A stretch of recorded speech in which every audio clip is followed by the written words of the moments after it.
family members, officers, chief petty officers, and sailors of PC, Massachusetts. Welcome to the retirement ceremony for Senior Chief Torpedoman Joseph Bougie. I am Senior Chief Benjamin Cook, Assistant Navigator PC, Massachusetts, and I will be the Master of Ceremonies. The ceremony you will witness today is rich in naval heritage and tradition. Custom has produced a ceremony that is both formal and impressive. Will the guests please rise and remain standing for the arrival of the official party and national anthem.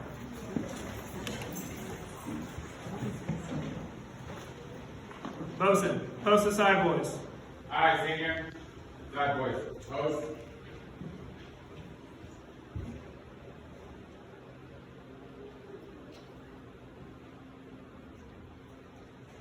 Number 2.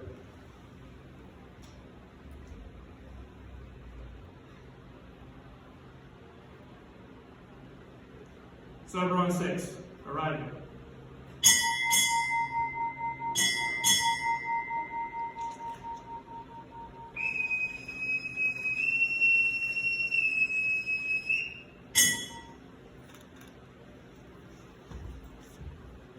Color guard, parade the colors. Aye, Senior. Color guard. Forward. March.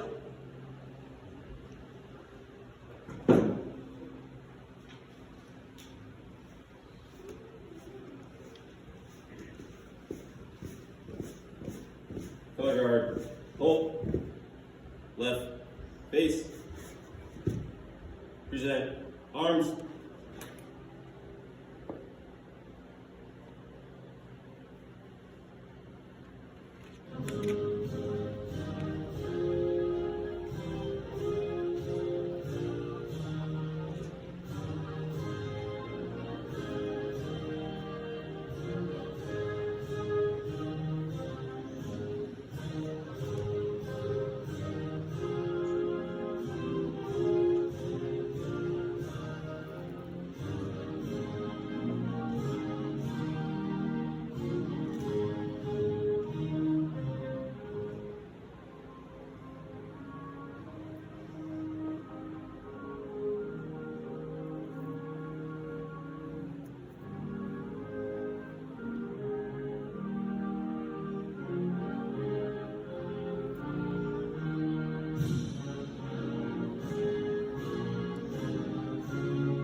Forward. Arms. Right. Face. Forward. March.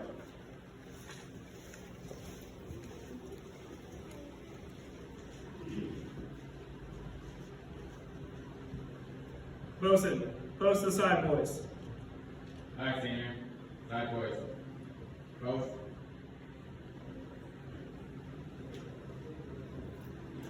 Will the guests please be seated?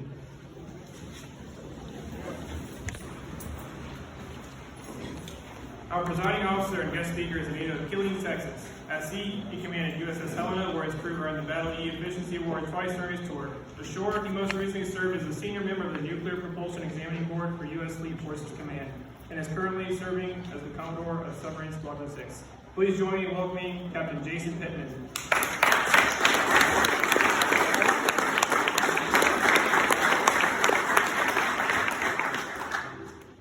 Right into it. It's good. I'll try to go fast because it's going to get hot in here.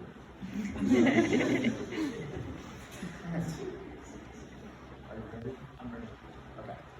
All right, good afternoon, ladies and gentlemen, families, friends, and shipmates. It's truly an honor to be here today with you on such a significant and joyous occasion as the celebration of Senior Chief Joe Bougie's over 25 years of service to his country.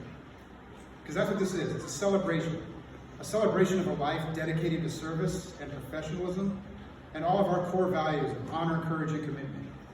More than that, more even than celebrating Senior's dedication, it's a celebration of his success. Success at doing an exceedingly difficult job, exceptionally well, over an extraordinary amount of time. Senior, thanks so much for having me here to be on this very special day. Also, very special thanks to, it's also a very special day for Nicole and Michaela, and I think Caitlin is doing Hell Week at the Citadel. Yes. Heck yeah. So, but I also think that we're going to be recording it for everyone to see later. So we'll talk about Caitlin like she's here. Nicole, although we're going to spend a lot of time talking about Joe today, you should know that I know that without your support, none of this happens. Taking this opportunity to celebrate his achievements is just as much a celebration of your support of his achievements. As a new father, I have a deep and immediate appreciation for all that you have done, especially when it looks like Joe never missed an opportunity to move you across the country and then promptly deploy. So my hat's off to you, and I'm grateful to you for your service to our country. For Joe's parents that are going to be watching later on, I'm always impressed and awed by the parents of service members. I can't fathom spending 18 years raising a child, the most important thing in your life, and then handing it over to the military with a hope that you will get your son back in at least the same, if not better condition than you gave him away. I can tell you this, if the fresh out of high school Joe Bougie is the same person Senior Chief Bougie is, the Navy is far, far better for having you lend him to us, and we are in your debt. I can't emphasize enough how important this day is and what it means to Joe and to the Navy. This event is something we try to do correctly. It's filled with lots of tradition and heritage, and really captures a lot of who we are, what we do, and where we come from as sailors. The honors, the boatswains, the piping, the official party of one. They all speak to what it means to serve in the Navy. In this portion of the ceremony, it now falls to me to try and capture what it means to have served our nation for over 25 years, to try and sum up the impact Joe has made everywhere he has been in just a few short words. In classic submarine fashion, I was just going to fly through it and make a bunch of jokes about Joe, but it's going to get hot, like I said, so I'm going to try to keep it short. We're going to try to get through things. But I'm still going to get a bunch of jokes in, because remember, seeing you asked for this. So I've had the honor to serve in the submarine force for just over 24 years. I'm trying to catch up. I was still in college when Joe started his career. He grew up in the lovely town of Hancock, Michigan, named after John Hancock. Whenever you meet somebody from Michigan and you ask them, where is that in Michigan? They always pull up the glove and they say, it's somewhere over here. Hancock, Michigan is nowhere over there. It's basically southern Canada. So, it's way, as they say, way in the Upper Peninsula. A bustling town with a population of just under 5,000 people, Joe did what any enterprising young man who grew up on Lake Superior does to get out of town. He joined the Army. Joining the Army in 1996, Joe served for 3 years as a 13 Foxtrot, Airborne Field Artillery Direction Specialist. The Army calls them fisters. So what is that job? It's actually a precursor for how Joe lived his life.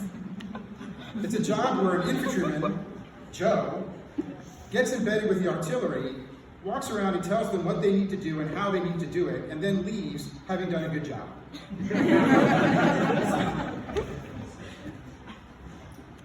In a move that I'm sure baffled the recruiter, Joe decided to transfer to the Navy in October of 1999. And I say that the recruiter is probably baffled because to be a fister, you have to have an ASVAB score in the high 90s.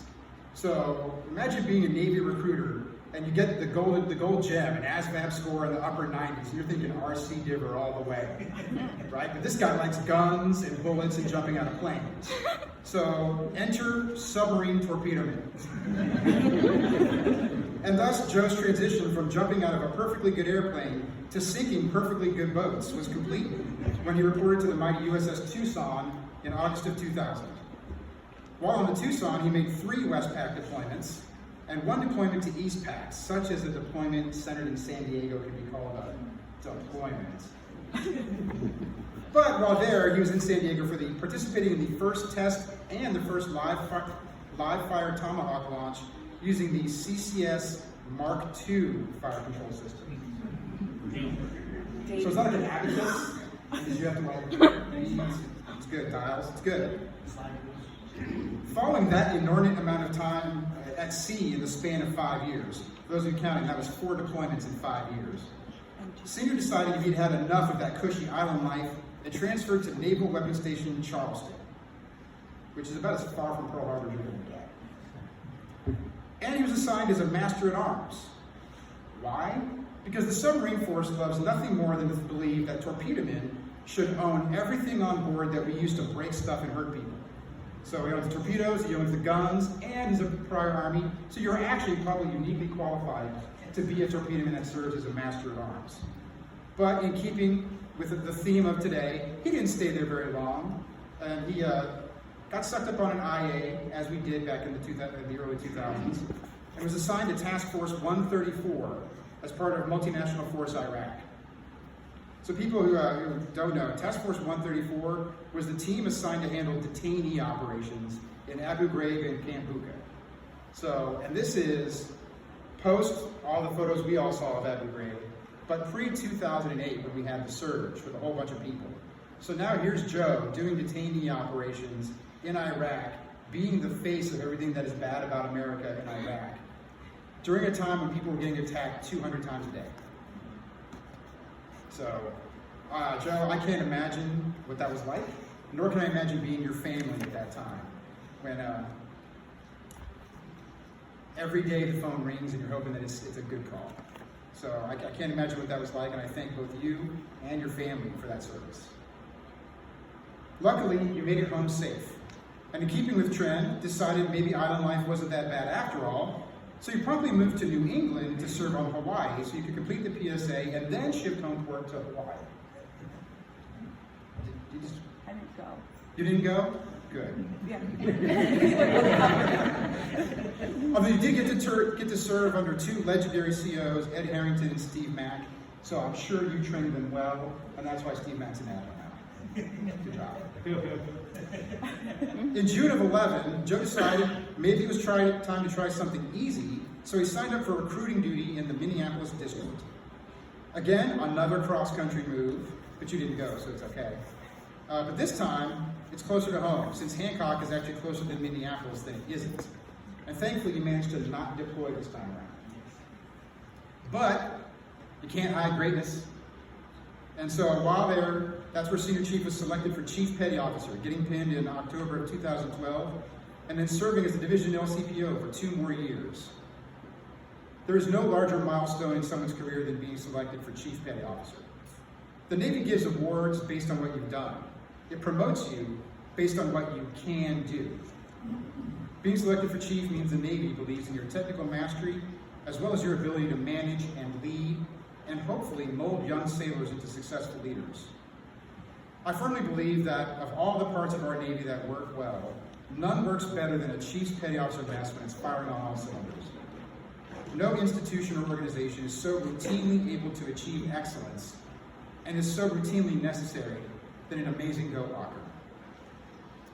As Clemenceau said, war is far too important to be left to generals, and the same goes for the Navy. Officers may be important, but chiefs are absolutely necessary. And I'll tell you, there is no more solid, technically sound, procedurally knowledgeable chief than Senior Chief Joe Bougie.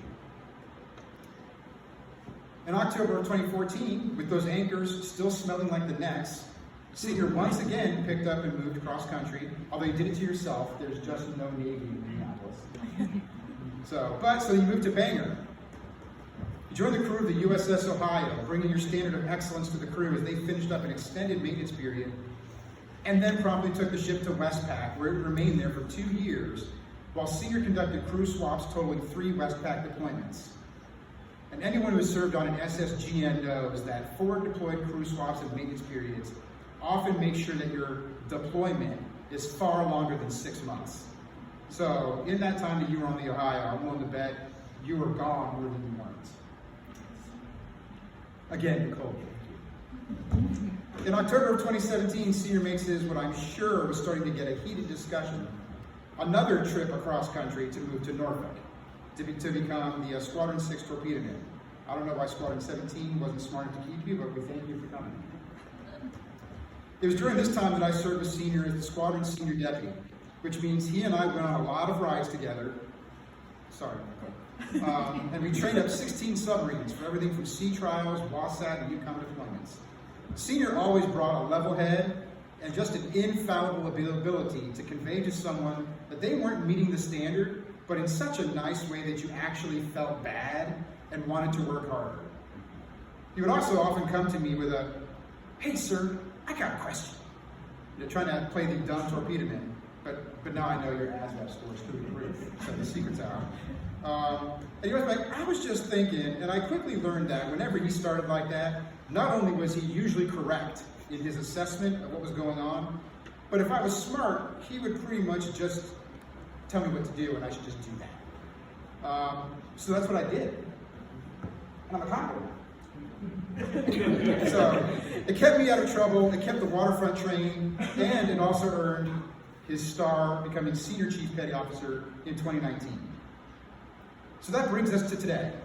Senior Chief Petty Officer Joseph Bougie is now the Torpedo LCPO and Weapons Enlisted Advisor on the PCU, Massachusetts, setting standards, developing culture, training young sailors. And today is his final day in uniform. I'll say this, if there's one sure thing that is the coin of the realm in the submarine world, it's knowledge. Competence and level of knowledge. You can be a real jerk, but if you're knowledgeable, people will say, he's kind of a jerk, but man, he knows his stuff. Joe Bougie isn't even a jerk. He's just super nice. So everyone's like, Senior's just awesome. He's wicked smart and he knows everything. It makes people want to follow you up and down the chain. Senior, you know your stuff. You have kept numerous boats out of trouble and at sea doing the nation's work. You have trained countless junior officers to be successful submarine warriors. You have mentored, counseled, and trained sailors for over 25 years and molded them into the most successful weapons departments on the waterfront. You have ensured that the success of the submarine force is based on competence, not luck, on skill and not assumptions, and on a dedicated, relentless pursuit of greatness. All of the lives you have influenced will remember you. You leave a part of yourself behind in them. I am proud to stand here today and bear witness to a life spent in service and sacrifice, in professionalism and in honor. Senior, thank you for all that you have done for our country, for the Navy, for the submarine force, and for me and everyone in Submarine Squadron 6. Thank you for your service, your professionalism, and your excellence. Nicole, thank you for your support for Joe once again, for your service to our country, for making his service worthwhile, and for being the constant reminder that our service and protection of the nation has a very real face. For Caitlin and Michaela, thank you for letting us borrow your dad, and for all the times that you wished he was home, but he was with us instead. I know it'll never make those memories better, but know that what he was doing was very important. Thank all of you for a quarter century of service. Stand easy, Senior Chief. You've kept the faith. Well done. We're ready to take a vote.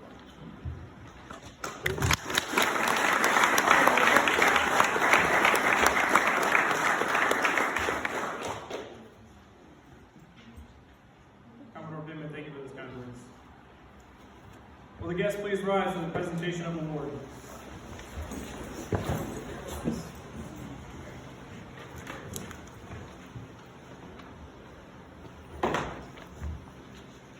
Attention to award.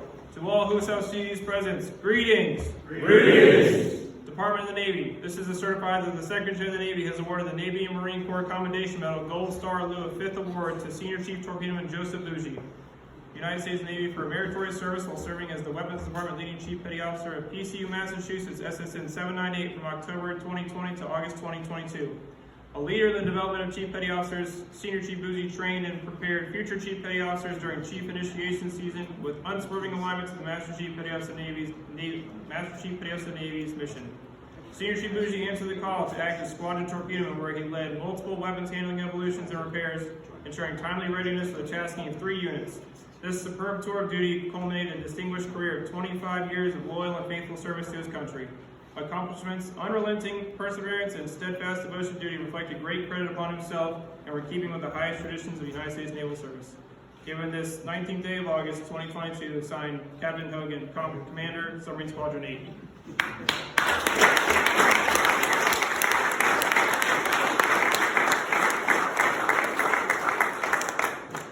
Senior Chief Bougie will also be presented with a certificate for the Fleet Reserves. This will certify that Senior Chief Torpedo's mate Joseph Bougie was transferred to the Fleet Reserve from active duty given this 19th day of August 2022 after 25 years of faithful service.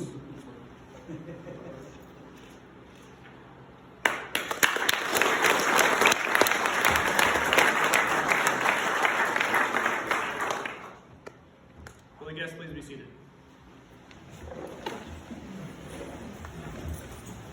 Before we move on to the next part, there's a few deliverables from Nicole and the family to Joe.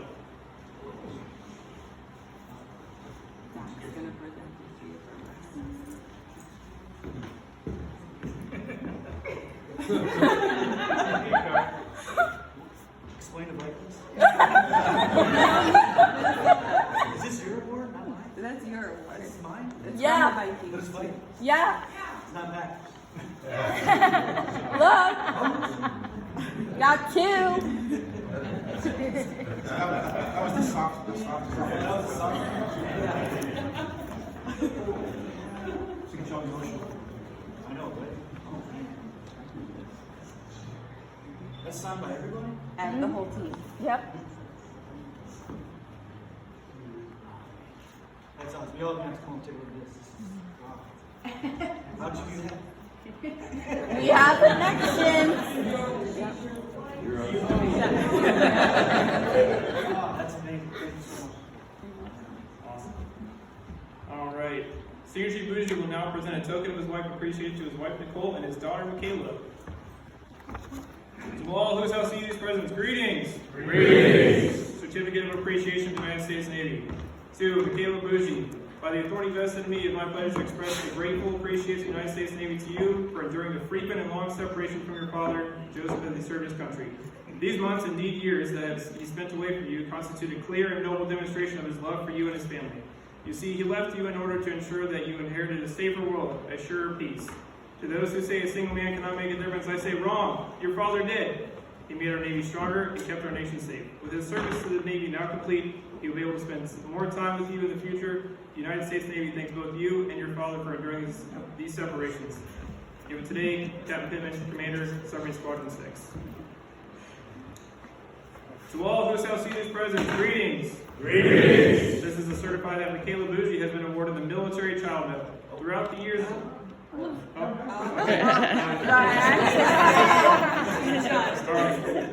To all who shall see these presents, greetings. Greetings. Nicole Bougie, by the authority vested in me, it is my pleasure to express the grateful appreciation of the United States Navy to you for your unselfish, patriotic, and devoted service during your husband's military career. Your unfailing support and understanding helped immeasurably to make possible his lasting contribution to the nation. To those who say a single man cannot make a difference, I say wrong. Your husband did. He made our Navy stronger and kept our nation safe. With his service to the Navy now complete, he will be able to spend more time with you in the future. The United States Navy thanks you, and I thank you. Given today, Captain Pittman, Commander, Submarine Squadron 6. All right. Sorry. Go back up here again. This is to certify that Michaela Bougie has been awarded the Military Child Medal. Throughout the years of your life, you have made sacrifices and you served your country as much as I have done. In your loving way, you quietly shouldered the heavy burden that you were asked to carry. Most of the time, you could not understand why I was not there, but you quietly hid the tears, courageously put on a smile, and defiantly promised that you would support me. You were then, as now, one of the most important parts of my life, and it was with your love that enabled you to ensure that what I was doing was important. I missed so many holidays and countless special occasions while you left at home to worry while I was on difficult missions. You had to say goodbye to friends when we moved throughout the years, and you had to change schools. Your resilience and self-confidence throughout those frequent moves gave me strength. I am proud of you, for it was your love and support that sustained me in these difficult times.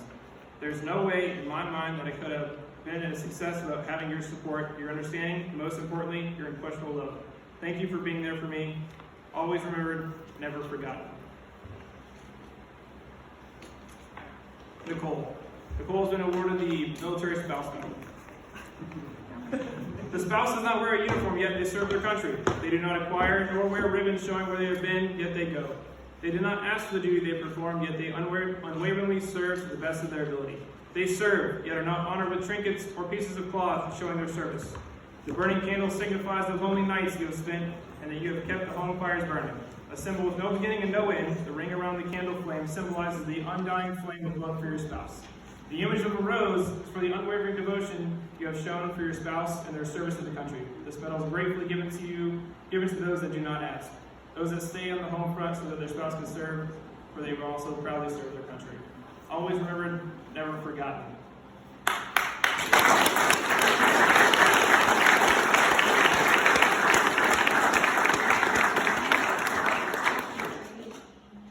Ginger, could you please join me in front, please? Ginger Manley will now read the wife's prayer. Thank you very much. So, Commodore Pittman got to talk about Joe and his accomplishments, sorry. And I get to talk about Nicole. I'm grateful, Nicole, for your friendship. You make everybody part of your family. Being a military spouse is not a job for sissies, for sure. And Nicole, you have, for 20 years, you have shown style and class and a great sense of humor in everything that you do. And again, I very much appreciate you. So military spouse, lots of moving far from home, moving 2 cars, 2 kids, and 1 dog, all riding with her, of course. Moving sofas to basements because they won't go in this house. Moving curtains that won't fit. Moving jobs and certifications and professional development hours. Moving away from friends. Moving towards new friends. Moving her most important luggage, her trunk full of memories. Often waiting for housing, waiting for orders, waiting for deployments, waiting for phone calls, waiting for reunions, waiting for the new carpets or the new curtains to arrive, waiting for him to come home for dinner again. They call her military dependent, but she knows better. She's fiercely independent. She can balance a checkbook, handle the artwork, fix a noisy toilet, bury a family pet. She is intimately familiar with drywall anchors and toggle bolts. She can file taxes, sell a house, buy a car, or set up a move, all with one power of attorney. She welcomes neighbors that don't welcome her. She reinvents her career with every PCS. Locates a house in the desert, the Arctic, or the deep south, and learns to make them all home. She makes them all home. Military wives are somewhat hasty. They leap into decorating, leadership, volunteering, career alternatives, churches, and friendships. They don't have 15 years to get to know people. Their roots are short but flexible. They plant annuals for themselves and perennials for those who come after them. Military wives quickly learn to value each other. They connect over coffee, rely on the spouse network, accept offers of friendship and favors, record addresses in pencil. Military wives have a common bond. The military wife has a husband unlike other husbands. His commitment is unique. He doesn't have a job. He has a mission that he can't decide to quit. He's on call for his country 24/7, but for her, he's the most unreliable guy in town. His language is foreign. BCP, SCP, DCP, BSP, TDY, TAD, PCS, DCPO, SDO, POOD, DOW, COW, COB, TMOW, and so a military wife is a translator for her family and his. She is the long-distance link to keep them informed, the glue that holds them together. A military wife has her moments. She wants to wring his neck, dye his uniform pink, refuse to move to Siberia, but she pulls herself together. Give her a few days, a travel brochure, a long hot bath, a pledge to the flag, a wedding picture, and she goes. She packs, she moves, she follows. Why? What for? How come? You may think it's because she's lost her mind, but actually it's because she's lost her heart. It was stolen from her by a man who puts duty first, who longs to deploy, who salutes the flag, and whose boots in the doorway remind her that as long as he is her military husband, she will remain his military wife and would have it no other way. I love you, Nicole.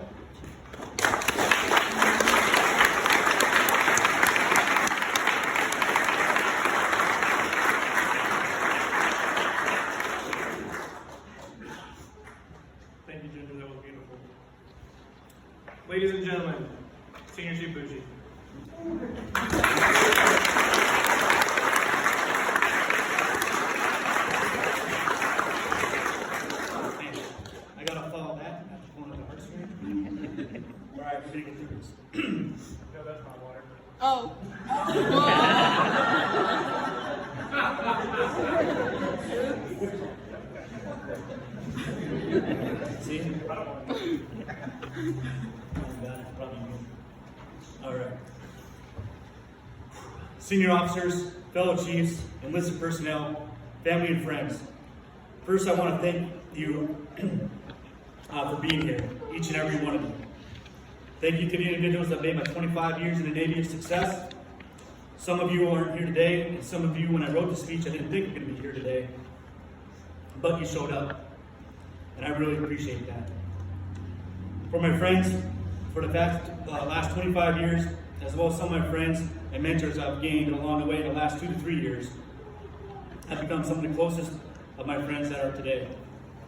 I never would have gotten to this point without your help along the way. Friendship is something that I hold near and dear to my heart. I would much rather have a few close friends than 1,000 fair weather friends. I told Nicole once that I define a friend that is somebody that will come and help you in the middle of the night when you blow a tire. And I count everyone here in this group that is with me today.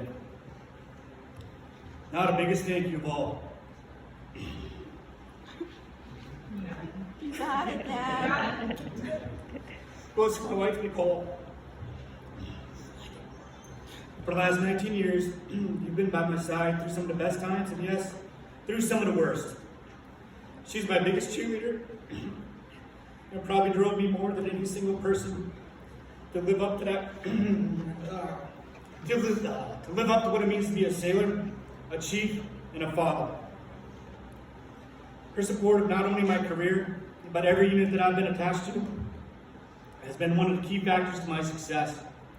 We constantly hear how family must be supportive to succeed. Nicole is a living example of that. Thank you for everything you've done, and thank you for every sacrifice you have made. To my daughters, Caitlin and Michaela, you have grown into beautiful young women. Each is different and unique in her own way. Some of you may notice that Caitlin is not here with us today. That is because she has taken a road less traveled as she begins her career in college at the Citadel. For those unfamiliar with the Citadel, it is the military college of South Carolina. She came home one day last fall and said, "Dad, I'm looking at attending the Citadel, and here's why." I was like, all right, let's hear this. She had a solid plan, and her goal since her sophomore year in high school was that she wants to work with the NSA or CIA someday. So she laid out this plan on how the Citadel would best prepare her physically and mentally for her career choice. So last Saturday, we probably dropped her off and turned her over to the cadre at the Citadel to start her Hell Week process. So right now, I'm pretty sure she's doing a lot of push-ups. And carrying some heavy logs and leading on her teammates for help. But that's what the cadets will get through the physical and mental conditioning before her classes start this coming week on Wednesday. I'm often asked which I prefer, the Army or the Navy. I can say today that asking me if you prefer, that's like asking me if you prefer water or air, right? Apples or bananas. I wouldn't trade a day of either career. The friends I have made in both, and in person, and the person I am in both branches have made me, I wouldn't trade it for anything. So the hardest part of this is, how do I close, right? How do you close 25 years of service? I got to thinking and remembering General Mattis's closing remarks as Secretary of Defense. He quoted President Lincoln's message he sent to General Ulysses S. Grant in a one-sentence telegram. It read, "Let nothing which has transpiring change, hinder, or delay your military movements or plans." So General Mattis re-uttered those comments in his farewell message on 31 December 2018. He further went on to say that the military remained in the best possible hands, that his confidence was unwavering in those who were leaving him. I do feel the same. The military is not losing anything with me leaving. I feel confident that I have passed on. I have trained leaders that will continue on what I have done. I think they'll surpass what I've done. We only do better from those that trained us. I have no doubt that you have the watch. It has been my honor to serve my country, to my brothers in arms on my side, and may God keep you safe through the years. Thank you.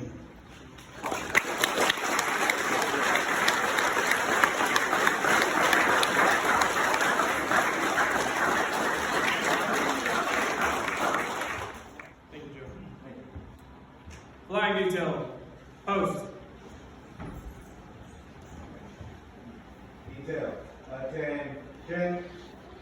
Right face. Forward march. Staff Sergeant, United States Army, David Granillo will now read Old Glory.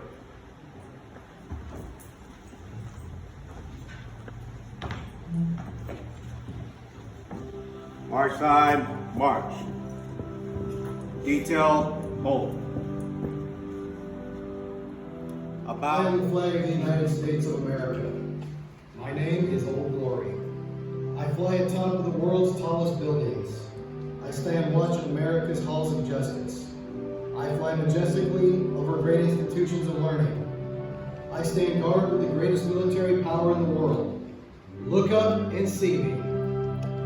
I stand for peace, honor, truth, and justice. I stand for freedom. I am confident. I am arrogant. I am proud. When I am flown with my fellow banners, my head is a little higher. My colors a little truer. I bow to no one. I am recognized all over the world. I am worshipped. I am saluted. I am respected. I am revered. I am loved, and I am feared. I have fought in every battle of every war for more than 200 years. Gettysburg, Shiloh, Appomattox, San Juan Hill, the trenches of France, the Argonne Forest, Anzio, Rome, the beaches of Normandy, Guam, Okinawa, Tarawa, Korea, Vietnam, the Persian Gulf, and scores of places long forgotten by all, except by those who were there with me. I was there. I led my sailors and Marines. I followed them. I watched over them. They loved me. I was on a small hill in Iwo Jima. I was dirty, battle-worn, and tired. But my sailors and Marines cheered me, and I was proud. I was at Ground Zero in New York City on September 11th as cowardly fanatics attacked America.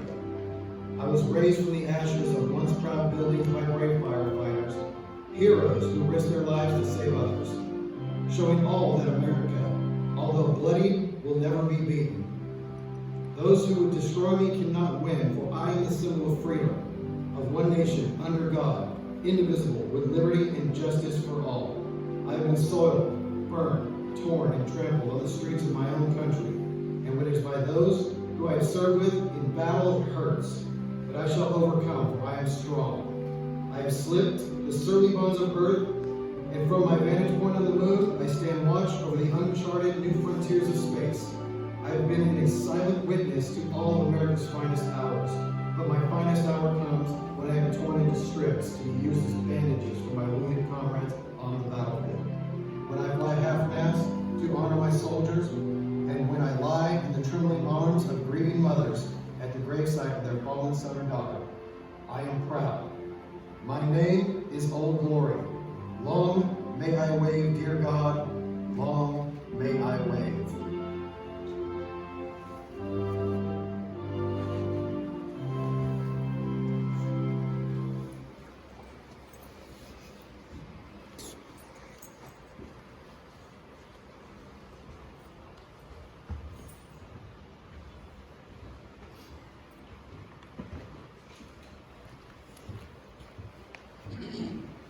Flag detail. Post. forward march.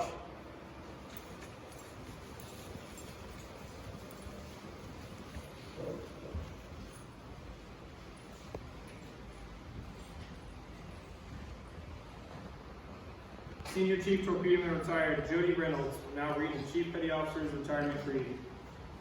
All Chief Petty Officers past and present, attention. Number 2.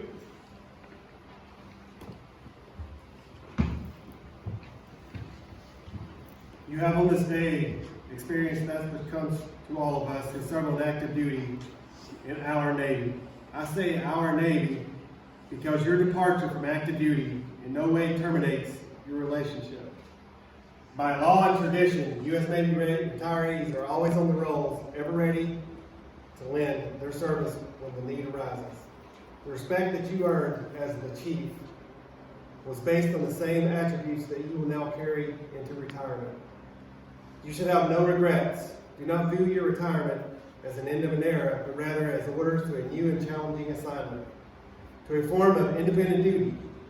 Remember well that you have been and will always be an accepted member of the most exclusive of all fraternities, that of the U.S. Navy Chief Petty Officers. The active duty chiefs salute you. The retired chiefs welcome you. I wish you the traditional fair winds and following seas.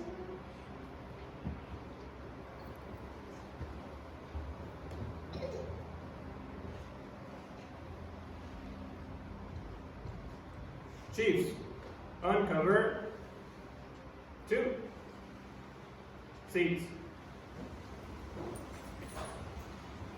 We will now present Senior Chief Bougie with a token of appreciation from his daughter Caitlin. As said before, she is not able to be with us today because she's attending school at the Citadel.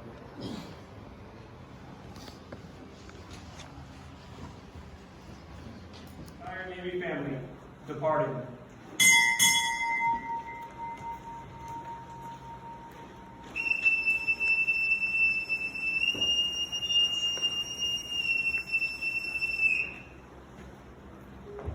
Navy Chief! Navy Pride! Navy Chief! Navy Pride! Ladies and gentlemen, this concludes our ceremony. You are cordially invited to continue. You know, the birthplace of aviation, they say, is North Carolina. However, I just retired out of Wright-Patterson Air Force Base in Dayton, Ohio. They claim they're the home of aviation. So the Wright brothers flyer, here's the history of it. I got this from the Air Force Museum. It's free, by the way, and it's in Dayton, Ohio. This is presented to you to go with a Wright flyer.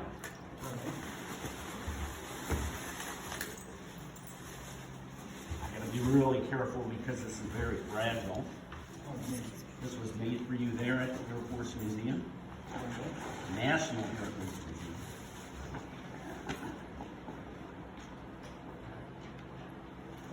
Wow. That is the 1903 Wright Brothers fly. Wow.